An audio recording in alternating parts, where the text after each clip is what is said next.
오늘 함께 나누실 하나님의 말씀은 빌립보서 4장 4절에서부터 9절입니다. 찾으신 후 저와 여러분이 한 절씩 교독하도록 하겠습니다. 주 안에서 항상 기뻐하라. 내가 다시 말하노니 기뻐하라.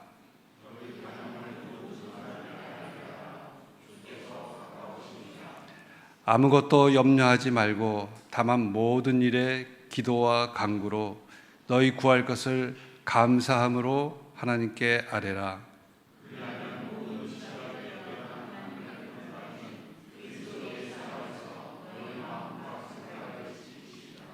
끝으로 형제들아, 무엇에든지 참되며 무엇에든지 경건하며 무엇에든지 옳으며 무엇에든지 정결하며 무엇에든지 사랑받을 만하며 무엇에든지 칭찬받을 만하며 무슨 덕이 있든지 무슨 기림이 있든지 이것들을 생각하라.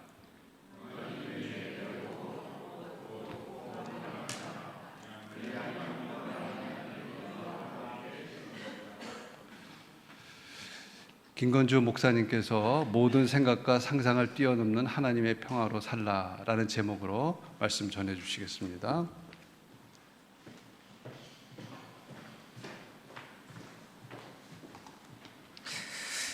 서로에게 인사를 나누셨으면 좋겠습니다. 샬롬 하고 인사 나눌까요? 네. 히브리 말이라고 말씀드렸잖아요. 그러니까 사람들 사이에 딱 만났을 때 서로 인사하는 것이 그들의 이제 세계관입니다. 가장 소중히 여기는 걸 그렇게 하죠. 이 말을 그대로 한국말로 고치면 뭐가 될까요? 안녕하세요라는 말입니다. 우리 안녕이라는 말을 하는데 히브리 말 샬롬하고 거의 같은 말 같아요. 서로에게 안녕하셨습니까? 서로께 인사 나누실까요? 네. 네. 네. 앞으로 저희가 한국 사람답게 안녕하세요라는 인사를 나눌 때 이 말 속에 하나님의 평화를 서로에게 묻는 문안이었구나라고 생각하면 그것이 세상 사람들과 또 다른 우리의 삶이 될 것 같아요. 그래서 한국 사람들 안에도 오래전부터 뭘 서로에게 빌었어요? 안녕을 빌었어요. 왜 그랬을까요? 그것이 가장 소중해서도 그렇고 밤새 안녕하기가 힘든 것이 삶이라서 그랬어요. 그러니까 아침에 일어나서 서로를 봤을 때 처음 하는 게 안녕하셨군요. 이게 서로 이제 감사한 마음이기도 하고 복 비는 것이기도 했지요. 그래서 어떤 개인이든 그 사회든 자신들이 어떤 말을 사용하고 있는지를 돌아보는 것이 굉장히 중요합니다.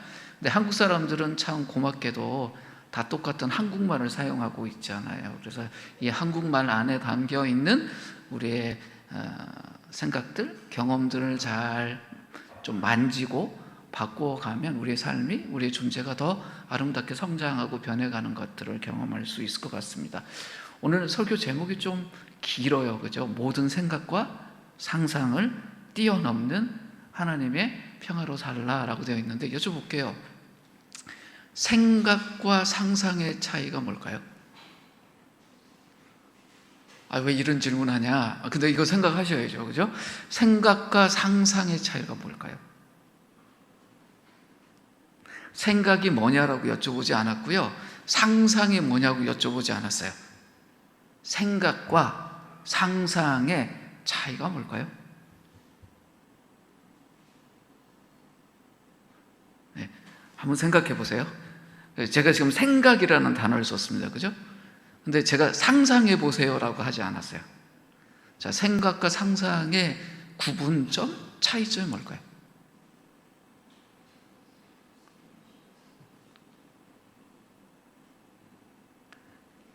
오늘 그걸 잘 생각하셔야 됩니다. 생각은요, 우리의 경험 안에 있는 거예요. 근데 상상은 자기의 경험을 벗어나 있는 거예요. 둘 다 생각하는 건데 자기 경험을 벗어나 있는 건 상상의 영역이 돼요. 혹시 달의 뒷면을 가본 적이 없잖아요. 달의 뒷면이 어떻게 생겼을까요? 그럼 상상하게 됩니다. 근데 무엇을 기반으로 해요? 우리가 이미 경험한 걸 가지고 생각하는데 그거는 생각이 아니라 상상으로 가요. 자, 이거 기억하시고 오늘 생각을 해보죠. 오늘 주제가 평화예요. 평안이에요. 내가 늘 평화롭고 싶다. 평안하고 싶다. 어떤 순간에도 내 평화가 뺏기고 싶지 않다. 평안하고 싶다. 사람들 그렇게 바라고 삽니다.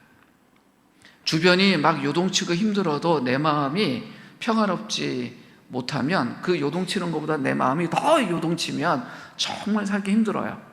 그런데 주변이 막 난리가 쳐도 내 마음이 평안하면 견딜만 해요. 근데 반대로 주변의 모든 사람들은 평안없고 평안해 보이는데 내 마음은 요동치고 너무 힘들어서 견딜 수 없는 상황이 되면 그때 정말 짜증나고 힘들어요. 그러니까 우리가 평화롭다, 평안하다는 것은 굉장히 중요한, 삶에 있어서 가장 중요한 것일지도 모릅니다. 성경 안에서 하나님이 우리에게 주시는 최대의 복이 뭐냐? 평화예요. 평안. 그래서 구원받은 사람의 결과가 뭐냐? 평화예요. 근데 평화라는 것은 단순하게 어떤 마음의 상태나 주변의 여건만 말하는 것이 아니라 관계를 말하기도 합니다. 저를 좀 봐주시겠습니까? 저랑 본인을 생각하시는 거예요? 저랑 본인을 생각하세요? 평화로우세요? 힘드세요? 그때도 사용되는 말이에요. 본인들 부부를 생각하세요. 저 생각하지 마시고 결혼하신 분들 본인의 배우자하고 평화로우세요? 지금 불편하세요? 표정 바꾸지 마세요. 들킵니다. 그럴 때도 사용되는 말이 평화라는 말이에요. 성경은 우리에게 이런 이야기를 하죠. 하나님과 우리가 어떤 사이가 됐다고요? 평화로운 사이가 됐다. 화목한 관계가 되었다. 그게 구원의 결과예요. 누가 하신 일이에요? 하나님이 하신 일이에요. 그것 때문에 예수님은 자기의 생명을 다 내어놓으셨어요. 그래서 성경에서 가장 중요한 가르침이 뭘까요? 이 평화예요. 그래서 성경 속의 사람들이 서로에게 어떻게 인사해요? 샬롬하고 인사해요. 예수님이 부활하시고 이후에 제자들에게 나타나셨을 때 인사를 어떻게 하십니까? 샬롬하고 인사합니다. 한국 사람들이 서로 얼굴 볼 때 안녕하세요, 예 안녕하십니까? 라고 인사하는 거 굉장히 성경적입니다. 서로에게 안녕을 묻고 당신과 나의 관계가 평화롭길 바란다, 안녕을 이루길 바란다, 굉장히 중요합니다. 그런데 이런 인사가요 세계 문화 곳곳에 있어요. 왜 그럴까요? 이 땅이 평화롭지 못해서 그래요. 근데 그 평화가 너무나 중요하기 때문에 그래요. 미국에서 몇 주 전에 대통령 후보로 나온 사람이 선거 유세 중에 총을 맞았습니다. 세상이 그런 곳이에요. 세상에서 가장 경호를 잘할 것 같은 나라 아닙니까? 그런데 20세의 청년이 총을 쏴서 하마터면 그 후보자가 죽을 수도 있는 상황이었어요. 이 땅이 평화로울까요? 그렇지 못해요. 이 빌립보서라는 이 편지를 쓴 분이 바울이라는 우리가 잘 아는 사도입니다. 이 바울이 어떤 사람이었어요? 참 평화하고 관계없이 산 사람 중에 한 명이었습니다. 캄캄한 토굴 같은 감옥에 갇힌 적이 한두 번이 아니었어요. 감옥에 갇혀 있으면 평화로울까요? 조용하긴 할 것 같아요. 제가 감옥에 들어가 본 적이 없어서 잘 모르겠어요. 근데 독방에 갇혔다 어떨까요? 평화로울까요? 조용하긴 할 거예요. 근데 평화롭지는 않을 것 같아요. 그리고 이 바울은요, 자기가 오랜 동안 이 범죄자로 잡혀 있었고 큰 재판을 앞두고 있었고 그 재판의 결과 자기가 사형당할 수 있다는 것을 늘 마음 한켠에 두고 산 사람이었습니다. 평화로웠을까요? 어떨 것 같으세요?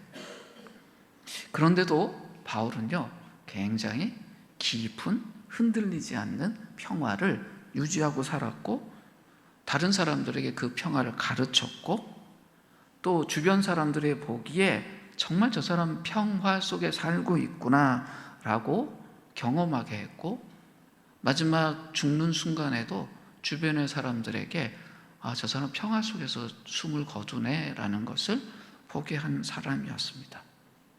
근데 바울의 인생이 거기서 끝났나요? 아니요. 지금 바울은 어떤 삶을 살고 있을까요? 하나님 보좌 앞에서 영원한 평안 안에 살고 있습니다. 그분이 우리에게 보낸 편지가 바로 이 빌립보서예요. 근데 빌립보서에서 우리에게 말하는 주제가 뭐냐면 이 하나님의 평화는 예수 믿은 그리스도인들에게 주어진 특권이라는 거예요. 특별한 권리라는 거예요. 근데 이미 우리에게 주어진 권리면 어떻게 될까요? 그걸 누려야 돼요. 마치 멍청한 저처럼 신용카드 같은 데 있으면 1년에 이렇게 누리라고 준 그 권리들이 있잖아요. 통신사 가입하고 나면 이렇게 마일리지 같이 주어진 권리들이 있죠.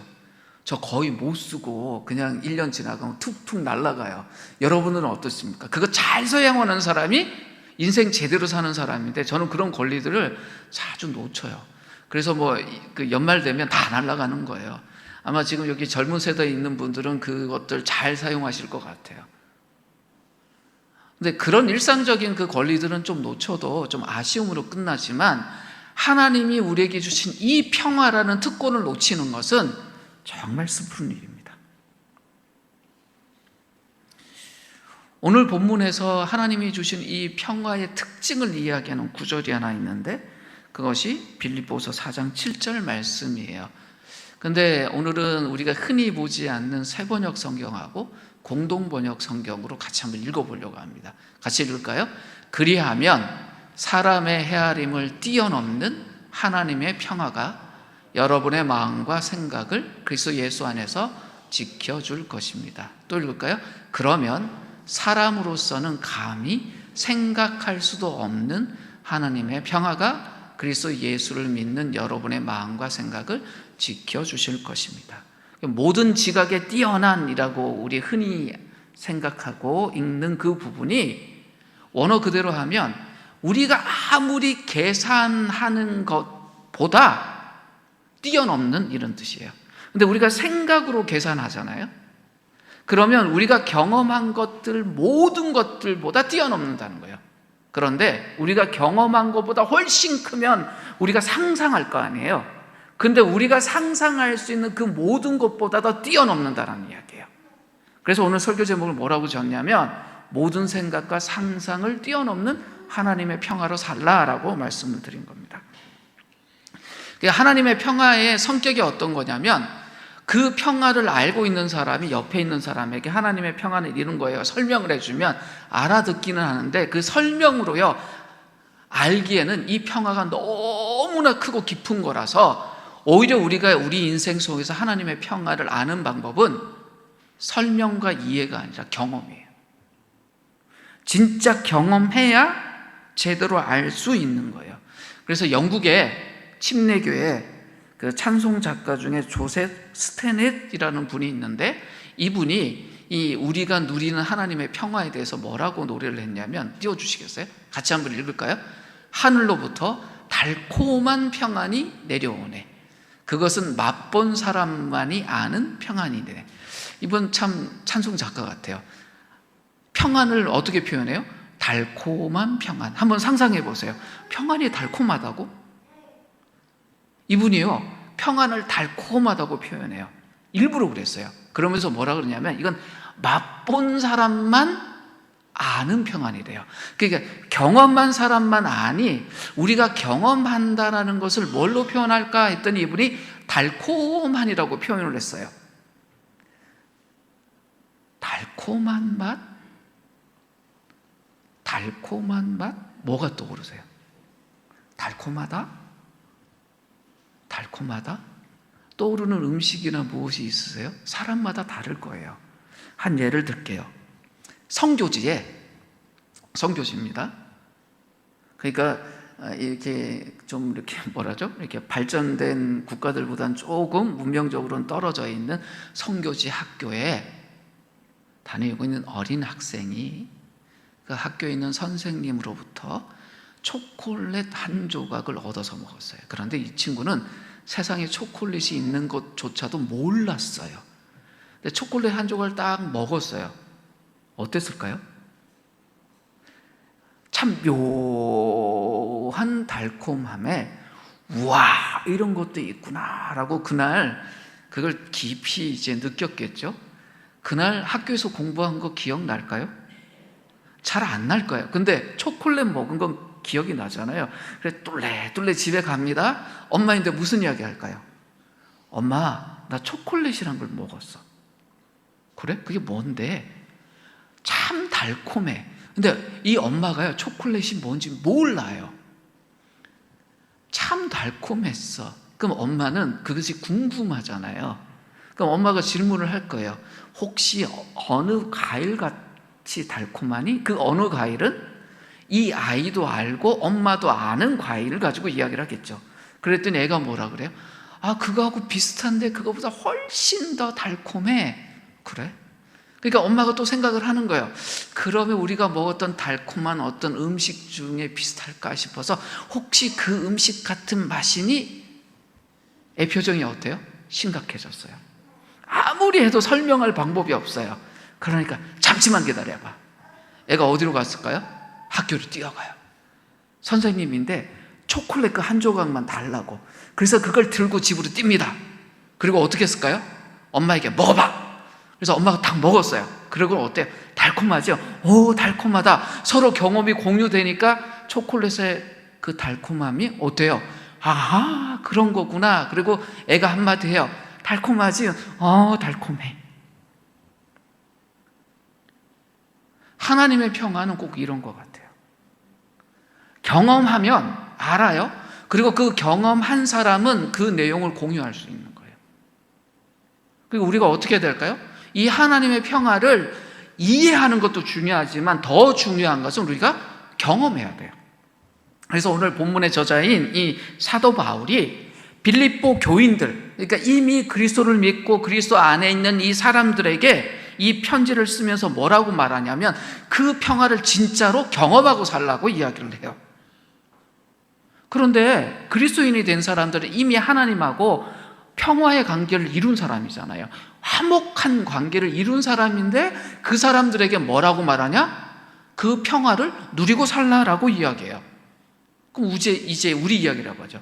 우리가 하나님의 자녀예요. 하나님과 우리가 이미 평화를 이룬 사람이에요. 그러니까 그 부모인 그 하나님이 우리의 삶 속에 늘 그 좋은 평화를 주시기 위해서 애쓰고 계셔요. 근데 그게 실제로 나의 것으로 느끼고 누리려면 어떻게 해야 될까요? 바울이 그 이야기 하는 거예요. 실제로 이 평화가 매일의 나의 삶 속에서 존재 안에서 경험되려면 어떻게 해야 되는지 한번 생각해 봐라 라고 이야기하는 겁니다. 오늘 본문 4절 말씀에서 바울이 이렇게 이야기를 합니다. 주 안에서 항상 기뻐하라. 내가 다시 말하노니 기뻐하라. 우리가 어떻게 항상 기뻐할 수 있어요? 근데 바울이 이렇게 이야기를 해요. 항상 기뻐하라. 바울이 이야기하는 게 뭐냐면 정말 삶의 평안을 원한다면 하나님이 우리를 기뻐할 수 있도록 했다라는 것을 기억하라고 이야기를 해요. 주 안에서 항상 기뻐하라. 무슨 말입니까? 하나님이 우리를 기뻐할 수 있도록 두었으니 그 하나님 안에서 내가 기뻐할 수 있다? 기쁨을 누릴 수 있다라는 걸 기억하라고 강조합니다. 이 말 속의 의미가 뭐냐면 하나님이 우리를 어디에 두셨다고요? 기쁨 안에 두셨다라는 거예요. 그거 기억하라고 해요. 왜 이야기를 강조할까요? 우리가 살고 있는 이 세상은요, 늘 변화가 많아요. 그러니까 안전한 것 같은데 쿵거려요. 큰 비 내리면 우리가 늘 걱정하는 게 있어요. 아유, 예배당에 물새면 어떡할까 걱정한단 말이에요. 근데 비 안 오는 날 걱정 안 해요. 그런데 우리가 한 2달 전인가요? 비도 안 오는 날 예배당에 주일날 왔더니 물이 줄줄줄 새고 있었어요. 1층에 어느 식당에 물이 터져갖고 그게 저희들 떨어졌단 말이에요. 그 이후에 제가 약간의 트라우마가 있어요. 어떤 거예요? 작은 비만 와도 아침에 와서 천장을 살펴요. 혹시 비 안 오나? 물 안 새나? 왜 그래요?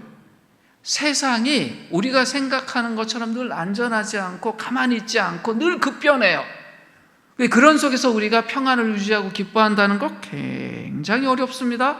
그러니까 우리가 어떤 환경을 생각하면 항상 기뻐한다, 언제나 기뻐한다? 불가능해요. 그러니까 바울이 말하는 건 어떤 이야기냐면 여러분이 마음을 단단하게 해서 어떤 상황 속에서도 기뻐할 수 있어야 됩니다. 그것이 세상 사람들하고 다른 거예요. 그 정도 마음은 갖고 있어야죠 라고 말하는 것이 절대 아니에요. 그러려면 바울의 이야기는요, 불교도 이야기하고 똑같아요. 그러니까 도 닦으라는 거예요. 그럼 서로가 경쟁할 수 있죠. 당신은 이런 상황에서도 기뻐할 수 있습니까? 뭐 이러면 서로 도인돼 가는 거예요. 이 이야기가 아니에요. 하나님 안에서 기뻐하라고 강조하는 겁니다. 무슨 말입니까? 신실하신 하나님, 세상이 다 변해도 흔들리지 않고 불변하신 그 하나님, 그 하나님을 기대하고 신뢰하라는 이야기예요. 상황은 우리를 흔들어요, 맨날. 그런데 우리를 늘 사랑하고 붙드시고 계신 그분에 대한 우리의 신뢰함을 흔들지 말라는 거예요. 어떻게 내가 지금 몸이 아픈데 몸이 건강한 날하고 달리 내가 히히히 웃겠어요. 그러면 옆에 있는 사람 보기에 좀 미쳤구나, 너무 아파서 정신이 돌았나? 열이 어제 한 39도 38도 오라락 가르는데 이제 머리까지 이상해? 이렇게 오해할 수 있어요. 그 말이 아니에요. 상황 때문이 아니라 하나님 때문에라는 말이에요. 그러니까 세상에서 만나는 것들 무시하고 가볍게 여기라는 이야기가 아니에요. 세상 때문에 기뻐하고 세상 때문에 슬퍼하고 그렇게 흔들리지 말라는 이야기입니다. 그게 무슨 말이냐? 세상의 것들에 대해서는 반응하되 적당히 반응하고요, 하나님에 대해서 반응할 때는 어떻게 해요? 마음껏 하라는 이야기예요. 그러니까 적당히와 마음껏의 차이라고 생각하시면 좋겠어요. 그럼 하나님 안에서 기뻐한다는 것이 구체적으로 어떤 것이냐? 어떤 분이 저에게 칭찬해요. 칭찬받으면 좋아요, 안 좋아요? 칭찬하는데 왜 칭찬해요? 하고 성질내요? 그건 멍청한 사람이에요. 세상하고 싸우자는 사람이에요. 그거 하라는 것이 아니라 칭찬해주면 감사합니다 라고 하는데 어때요? 적당히 뒤돌아서서 저 사람 나 쓰러지라고 나인데 지금 칭찬하는 거야, 이렇게 의심하라는 것이 아니라 칭찬해주면 고맙잖아요. 기뻐할 수 있잖아요. 근데 어떻게 해요? 적당히 하라는 거예요. 반대로 어떤 사람이 비난해요. 기분 좋아요, 나빠요? 비난하는데 기분 좋아요? 그거 좀 이상한 거예요, 정신적으로. 근데 비난받을 때도 어때요? 낙심하지 말라는 이야기입니다. 그러니까 세상 것에 대해서는 어떻게 해요? 적당히. 칭찬해주면 고마워하고 신나는데 어때요? 적당히. 비난받으면 기분 나쁘게 하는데 어때요? 낙심하지 말라는 이야기예요. 모든 일이 잘 풀린다. 그럼 하나님께 감사해야 될까요? 말아야 될까요? 감사해야 된다, 이런 거예요. 이야, 이거 너무 잘 풀려. 이러다가 큰일 나는 거 아니야? 안절부절. 맞습니까? 아니요. 감사해야죠.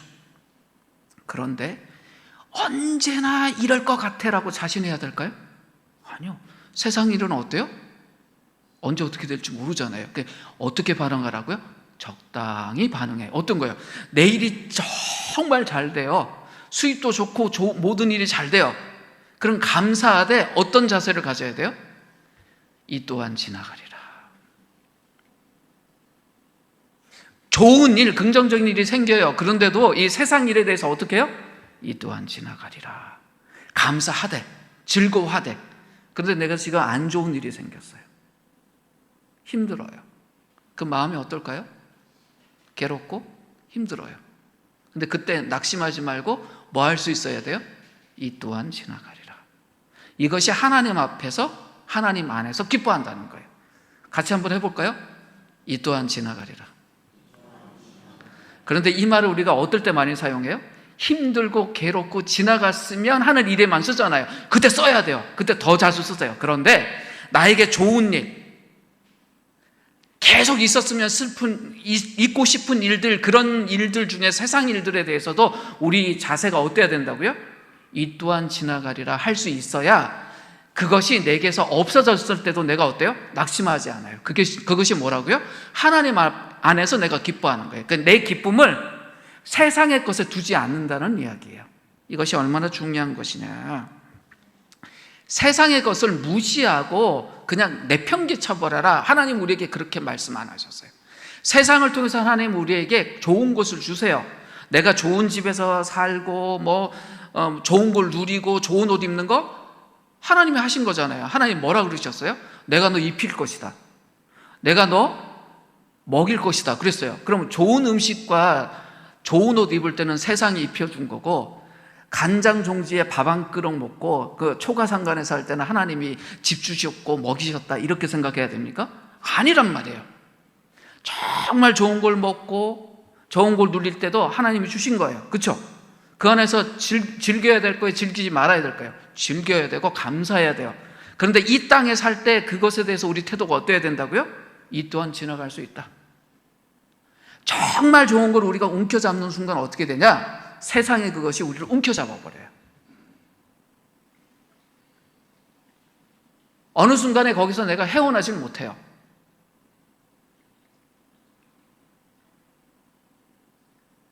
하나님이 우리에게 주신 축복들 좋은 겁니다. 더 많은 축복을 받고 누리고 나누고 살아야 돼요.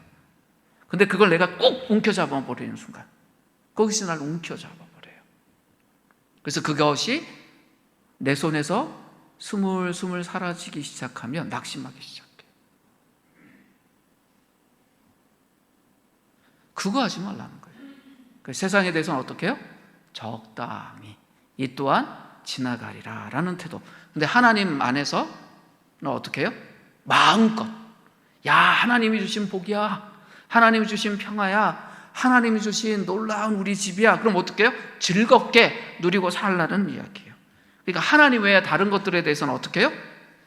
오든지 가든지 흥하든지 새하든지 그것 때문에 너무 심하게 괴로워하거나 너무 크게 기뻐하지 말라. 이것이 지금 바울이 우리에게 이야기하는 겁니다. 이게 어떤 자세냐면 세상을요 내 발 아래 두는 거예요. 세상이 나를 찍어 누르는 것이 아니라 우리가 세상을 발 아래 두는 거예요. 토요일날 어제죠. 이렇게 준비하면서 정 집사님이 그런 얘기 하시더라고요. 아유, 휴가철이 돼서 내일은 아마도 많은 분들이 못 오실 것 같아요. 그런데 그 표정이 살짝 걱정하는 표정이었어요. 그래서 제가 그랬어요. 아유, 휴가철이니까 휴가 가시고 좋죠. 그랬더니 이렇게 쳐다보세요. 아니, 우리 교인들이 주일날 지금 설악산에 가 계신 분도 있고 일본에 가 계신 분인데 거기서 하나님 주신 자연속에서 기쁨 팍 누리면 좋잖아요. 그런데 이제 걱정을 했나 봐요. 목사가 돼서 이렇게 예배에 오시는 분들이 적고 빈자리가 많으면 낙심하지 않을까? 아니, 낙심할 수 있죠. 근데 어떻게 해요? 적당히. 그럼 어느 날 여기 꽉 찼어요. 그럼 기쁠 거 아니에요. 근데 그것도 이 또한 지나가리라. 그 다음 주로 하는데 반밖에 없어요. 그러면 낙심하고 울어야 돼요? 그 이야기 하는 겁니다. 무엇 때문에 기뻐한다고요? 하나님 때문에. 그럼 나 인생에 가장 중요한 거예요. 그래서 바울이 그것을 정말 우리 것으로 만들 수 있는 법칙 3가지를 이야기합니다. 그것이 오늘 본문 6절이에요. 천천히 한번 같이 읽어볼까요? 같이 읽겠습니다. 아무것도 염려하지 말고 모든 일을 오직 기도와 간구로 하고 여러분이 바라는 것을 감사하는 마음으로 하나님께 알아주십시오. 여기 보면 3가지 법칙이 있어요. 첫 번째가 뭘까요? 아무것도 염려하지 말라는 거예요. 아무것도 염려하지 말라. 두 번째 법칙은 뭘까요? 모든 일에 기도하라예요. 세 번째는 뭘까요? 감사하는 마음을 가지라는 거예요. 하나씩 볼까요? 아무것도 염려하지 말라는 말을 바울이 왜 할까요? 이 말을 하는 배경에는 우리의 삶에는 언제든지 염려할 거리가 쌓이고 쌓여 있어서 염려하라는 말 안 해도 염려는 자동으로 돼요. 그러니까 염려하지 말라는 말을 해야 우리가 염려를 멈출 수 있다라는 거예요. 자, 이 빌립보서라는 편지 쓰는 바울이 지금 어디 있을까요? 감옥에 있어요. 감옥 속에 있는 사람 염려 없을까요? 염려 많지요. 근데 그러면 감옥 안에 있는 사람이 편지를 썼어요. 이 편지가 빌립보에 있는 성도들에게 전달되려면 누군가 가지고 와야 되잖아요. 사람이 필요하잖아요. 그 사람 이름이 에바브로디도인데 이분은 그때 생사를 오가는 병을 앓고 있었어요. 그러니까 오늘 죽어도 내일 죽어도 이상하지 않을 뿐이었어요. 그분이 염려가 없었을까요? 있었죠. 그 편지를 받는 빌립보 교인들은요, 예수 믿는다는 것 때문에 고난받고 핍박받고 있었어요. 그분들 염려가 없었을까요? 많았죠. 근데 이런 상황 속에서 염려하지 말라는 것이 허세일까요? 허세가 아니에요. 이런 상황에서 염려하지 말라는 것은 마치 삶의 모든 것을 다 초연하게 이겨낸 어떤 도인처럼 살라는 이야기가 아니라, 다시 말씀드리지만 하나님을 신뢰하라는 이야기예요. 그러니까 아무것도 염려하지 마세요라는 말은 하나님을 신뢰하십시오라는 명령이라고 생각하시면 돼요.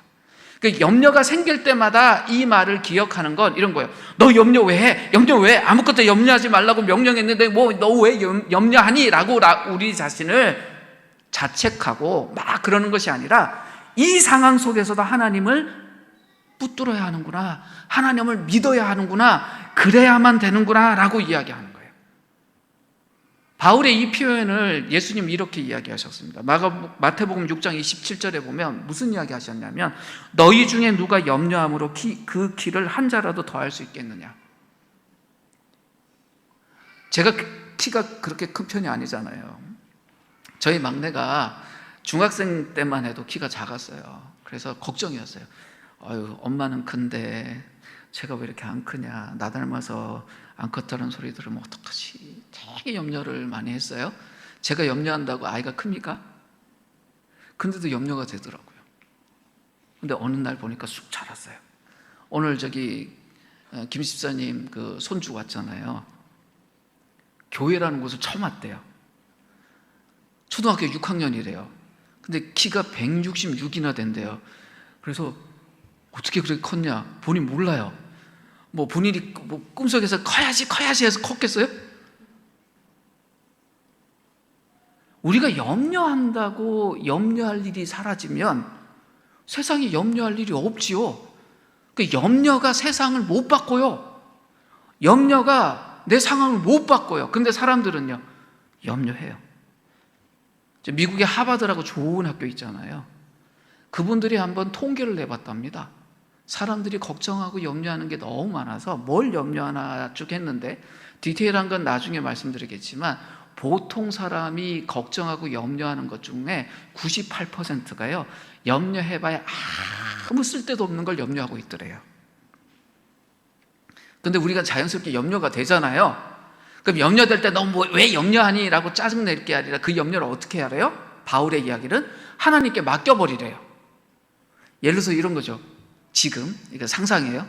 오늘 김 목사 설교가 굉장히 신나 있는데 오늘 길게 설교하면 어떡하지? 이런 염려가 생기시면 그 염려를 어떻게 해요? 하나님께 맡겨버리시면 돼요. 그 말하는 거예요. 내가 해야 될 일들에 대해서 정직하게 최선을 다했다 그러면 그 결과에 대해서 어떻게 해요? 하나님께 맡기라는 거예요. 이런 거예요. 나 열심히 했는데 이거 안 되면 어떡하지? 아니요. 시집가서 밥 처음 짓는 새댁이 있다고 합시다. 매뉴얼대로 쌀도 씻고 해서 밥솥에 넣었어요. 전기밥솥에. 그럼 기다리면 되잖아요. 그런데 처음 하니까 염려가 돼서 중간에 뚜껑을 열어보고 닫아보고 엮고 그럼 될까요? 안 될까요? 안 돼요. 그럼 어떻게 돼요? 덮어놓고 내가 정직하게 최선을 다할 때면 기다리면 되는데 그 10몇 번 못 기다려서 열었다 닫았다 열었다. 그게 우리 인생이에요. 그러지 말라는 거예요. 모든 염려를 어떻게 해요? 하나님께 맡겨라. 맡겼으면 그 다음에 어떻게 해야 됩니까? 맡긴 그것에 대해서 기도하라는 거예요. 그래서 아무것도 염려하지 마라. 이 말은 하나님께 맡겨라. 맡겼다면 어떻게 해요? 하나님께 기도하라는 거예요. 그게 뭡니까? 염려하는 것들이 있으면 그것을 하나님께 갖고 가서 기도로 바꿔버리라는 거예요. 이것이 바울이 강조하는 거예요. 내 마음속에 어떤 염려가 생겼어요. 그럼 이 염려가 옳은 거냐 그런 거냐 따지지 말고 딱 어떤 좋은 염려를 하면 괜찮은데 이런 거죠. 세계 국제 정서와 세상의 평화와 오늘 기도하실 때 우리나라 위해서 기도하셨잖아요. 그런 거 막 염려하고 있으면 나 굉장히 고상한 염려를 하고 있어. 그런데 딴 거 막 너는 어떻게 이렇게 세상적인 이런 염려를 해? 이렇게 하는 것이 아니라 어떤 염려가 생기더라도 어떻게 해요? 하나님께 맡겨라는 거예요. 염려를 분석하고 이해하고 평가하고 그럴 것이 아니라 어떻게 해요? 하나님께 맡겨라. 맡겼으면 어떻게 해요? 그것을 기도하라는 거예요. 나를 지금 힘들게 만드는 무엇이 있으면 그 기도하라는 거예요. 그럼 하나님은 어떻게 하실까요? 그게 정말 신날 만큼의 기쁨으로 바꿔주시지는 못할 상황도 있겠지만 그것이 나를 죽일 만큼 힘들지는 않도록 바꿔주실 겁니다. 그래서 바울이 무슨 이야기를 해요? 그러고 나서 당신이 경험하게 되는 모든 일들에 대해서 감사하는 태도를 가져라. 이게 무슨 말입니까? 지금 내게 주어진 이 상황이 하나님이 하신 일이구나라는 걸 생각한다면 그 일에 대해서 우리가 어떻게 반응할까요? 감사하다라고 반응하게 되지 않겠습니까? 핵심이 뭐예요? 지금 우리와 함께 계시면서 우리를 위해서 일하고 계신 하나님에 대해서 기대하고 신뢰하라는 이야기입니다. 바울이 우리에게 그 이야기를 해요. 그 세상에 있는 것들은 어떻게 하면 될까요? 가능한 그대로 두세요. 우리나라가 요즘 하도 시끄러우니까 우리가 붙들고 기도하잖아요. 네, 기도해야죠. 기도해야 됩니다. 근데 오랜 동안 기도하는데 잘 바뀌던가요? 잘 안 바뀌어요. 그렇지만 기대를 내려놓지 말자고요. 근데 안 바뀐다고 해서 낙심하지도 마세요. 하나님을 주목해야지 세상을 주목하면 답이 없어요. 근데 오늘 더 중요한 이야기는 이제부터 하죠. 오늘 본문에 보면 하나님의 평화가, 그 평안이 우리를 어떻게 한다고 말하냐면 지킨다라고 말을 해요. 하나님의 평화가 우리의 마음과 우리의 생각을 지키신다라고 말해요. 이 무슨 이야기입니까? 우리의 마음과 생각은 지켜야 될 대상이라는 뜻이에요. 그런데 오늘 본문에 나와 있는 이 지키다라는 이 원래 원문의 헬라어의 뜻이 뭐냐면 수비하다라는 단어예요. 수비하다. 우리 마음과 생각은 수비해 줘야 되는 대상이라는 뜻이에요. 그러니까 내 마음과 생각이 막 흔들릴 때가 많죠. 왜 그래요? 공격받아서 그래요. 그러니까 자신의 마음이 요동치는 거에 대해서 이상하게 여기지 마세요. 성경이 뭐라 그래요? 우리의 마음과 생각은 수비가 필요한 대상이다라는 걸 알라는 이야기예요. 우리의 연약한 마음은요, 조그만 어떤 시련이 와도 좌절하고 흔들려요. 이런 거죠. 아우, 쟤는 마음에 힘이 없어. 아우, 주변에 뭐가 조금만 달라지면 애가 마음이 흔들려. 아니요, 그게 정상적인 거예요.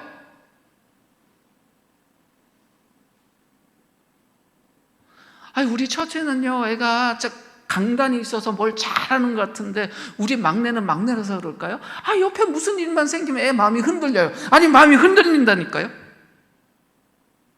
우리 마음은 수비가 필요해. 근데 우리 스스로 수비할 수 있냐? 그렇지 못하다는 거예요.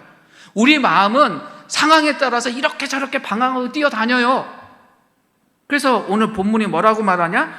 하나님이 우리를 지키신다라고 이야기를 해요. 그리고 우리의 생각도 그렇다는 거예요. 우리의 생각도 보면 올바르다고 쫙 갔으면 좋겠는데 주변에서 어떤 공격이 있고 이상한 소란스러움이 있으면 우리 생각이 어때요? 요동치고 막 망아지 뜨듯이 막 뛰어버린다는 거예요. 그 성경이 뭐라 그래요? 하나님의 평화가 그 생각을 수비해 줘야 된다라고 이야기를 합니다. 우리의 마음도 우리의 생각도 요동치지 않고 안전하려면 어디에 있어야 된다고요? 하나님의 평화 안에 있어야 된다라고 이야기를 하는 거예요. 모든 상황 속에서요, 공격이라는 게 있어요. 사람의 마음을 그냥 안전하게 그냥 두려고 하지 않아요. 우리의 생각을 그냥 두려고 하지 않아요. SNS만 들어가 보세요. 기독교 욕하고 이상한 정보, 그래서 요즘 가짜 뉴스라는 말도 있잖아요. 뉴스면 좋은 거 해야 되잖아요. 근데 가짜 뉴스예요. 보이스피싱? 이런 거 예전에 없었잖아요. 반가운 소식인 줄 알았는데 아니에요. 요즘 뭐라는 이야기예요? 모르는 번호로 전화 오면 여보세요 먼저 하지 말라며요. 내가 여보세요 하는 순간 그 내 목소리 이렇게 AI가 가져가서 나중에 그거 다 해갖고 그걸로 협박한다며요. 애가 아파요. 근데 들어보니까 진짜 내 애 목소리가 없고 이렇게 된다며요. 이런 세상이 돼버린 거예요. 그래서 모르는 전화로 오면 여보세요 먼저 하지 말래요. 내 목소리만 카피하고 끊어버린다는 거예요. 이런 세상이 됐어요. 우리 마음과 생각을 지켜야 돼요.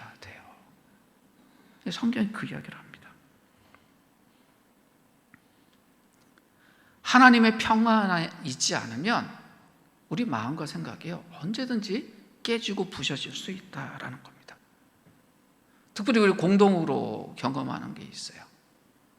하나님의 교회를 깨려면, 하나님의 공동체를 깨려면 뭘 깨면 될까요? 그 한 사람 한 사람의 마음과 생각을 뒤집어 놓으면 돼요. 저 사람은 어떤 이야기하면 마음이 요동치더라. 저 사람의 생각은 이런 정보 하나 주면 흔들리더라. 가만히 있겠습니까? 툭툭 던지죠. 그런데 우리가 하나님의 평화 안에 있지 못해서 흔들릴 수 있는 상황 속에서 우리 마음이 휙, 우리 생각이 훅, 그러면 어때요? 깨져요. 흔들려요. 하나님의 평화가 우리를 지켜야 됩니다.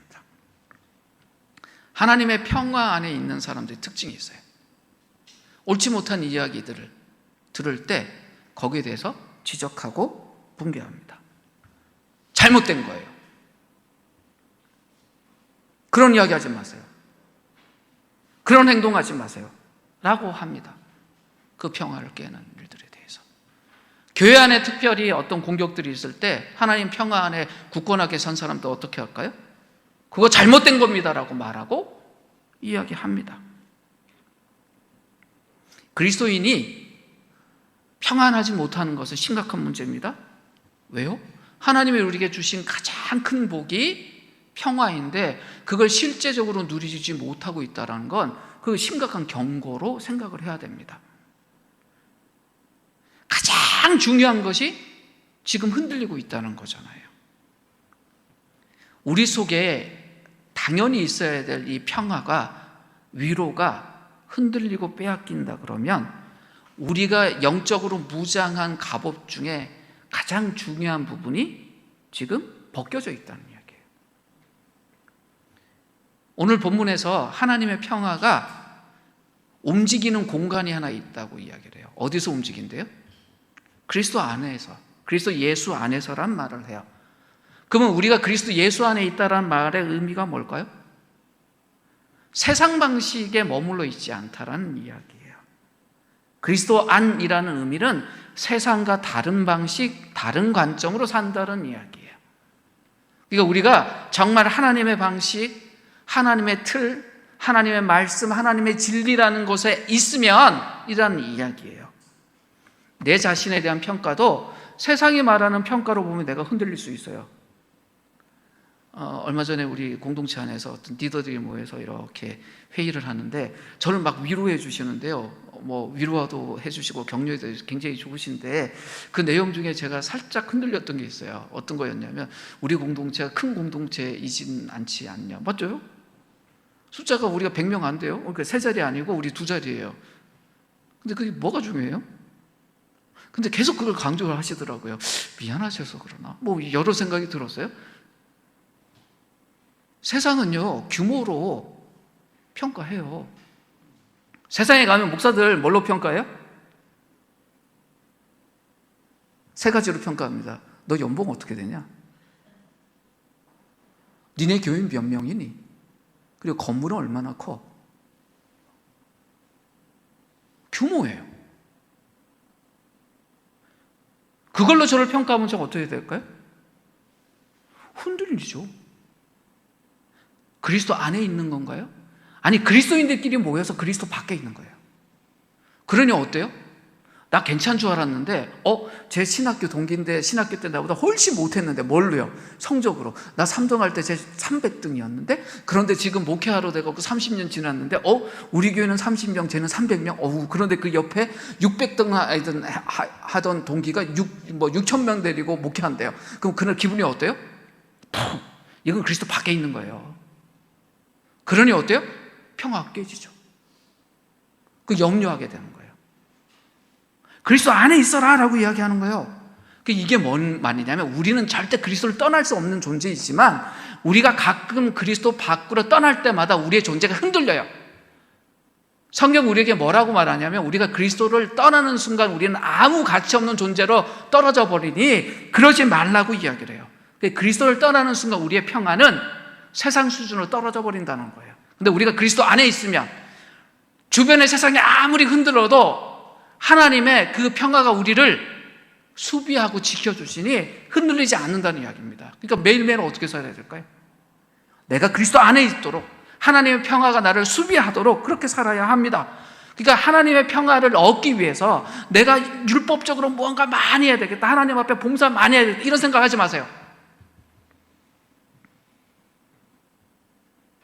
내 업적 때문에 내가 평화를 얻어요? 아니에요. 자신의 믿음에도 의지하지 마세요. 내가 믿음을 이렇게 성숙하면 내가 평화로울 거다. 아니에요. 모든 평화는 어디에 있어요? 그리스도 안에 있어요. 그러면 그 그리스도 안에 있으면 돼요.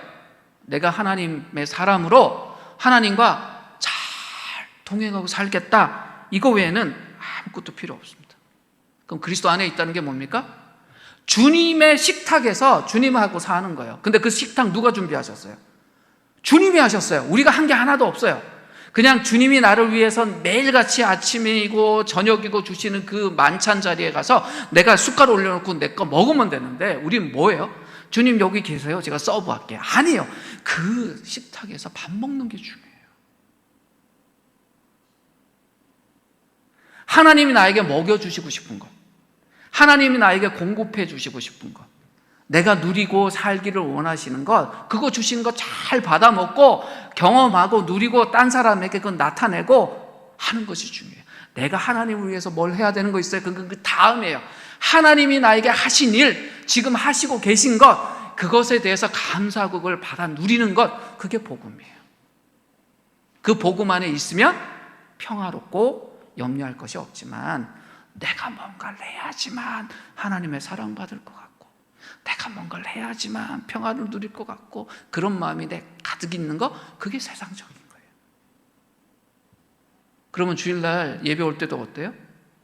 한 주 돌아보니 오늘 이번 주 내가 정말 개판으로 살았는데 하나님 죄송해요. 죄송해야죠. 그런데 그거 이상으로 어떡하지? 아니요. 하나님이 그래, 딸아 잘 왔다, 아들아 잘 왔다, 오늘 내 식탁에서 밥 풍성히 먹고 이제 잘 살자. 그럼 네 하면 되는데, 아니에요 아빠, 오늘은 제가 너무 일주일 개판으로 살았으니까 저기 따로 저 구석에서 서서 밥 먹을게요. 이러시면 안 된다고요. 그건 율법주의예요. 그게 세상적인 방식이에요. 내 마음속에 조금이라도 그게 있으면 그것 때문에 내 삶에 평화가 깨지는 거예요. 더 리얼하게 말씀드리면 본인이 본인의 하나님에 대해서 본인에 대해서 결정하고 있는 거예요. 그러면 안 됩니다. 세상 사람들은 늘 그렇게 삽니다. 자기들이 갖고 있는 잣대 가지고 타인도 평가하고 자신도 평가해요. 근데 하나님은요, 하나님의 기준 가지고 사람들을 사랑하시고 그들에게 하나님의 평화를 주세요. 우리 공동체가 그런 기쁨이 컸으면 좋겠어요. 우리가 부족하고 작고 연약하고 그건 아무런 제한 조건이 되지 않습니다.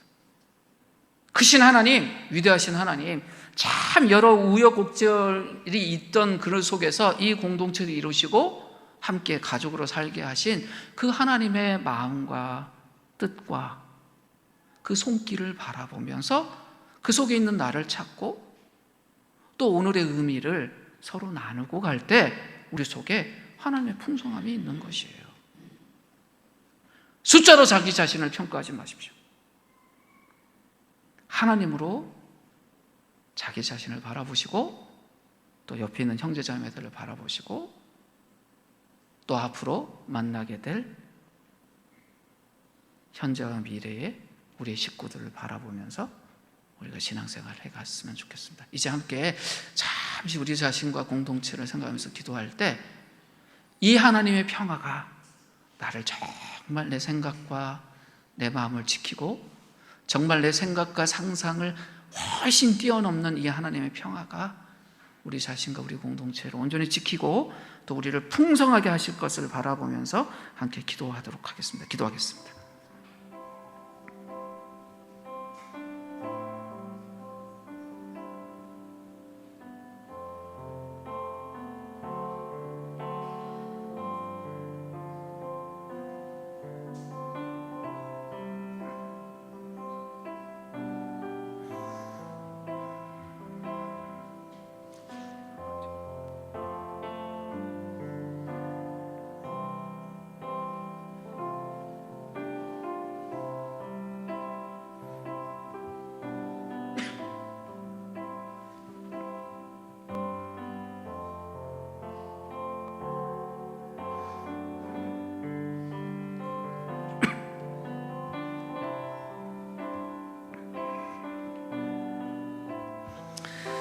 하나님 아버지, 우리 삶에는 언제나 걱정하고 염려하고 낙심할 수 있는 일들이 쌓이고 쌓여 있습니다.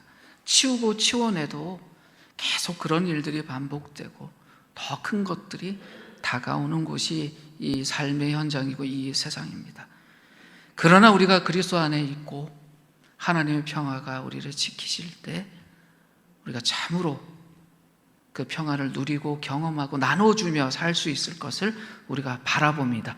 이제 세상의 틀로 우리 자신을 정죄하고 바라보는 것이 아니라 그리스도 안에서 하나님의 그 따뜻한 마음과 그 뜻을 따라 우리를 바라보고 하나님의 그 사랑의 손길, 평화의 손길이 우리를 날마다 만지고 계시다는 것을 붙들고 그 평화로 삶의 걸음을 걸어가는 우리 개인과 공동체가 될 수 있게 하여 주시옵소서. 예수님의 이름으로 기도드립니다.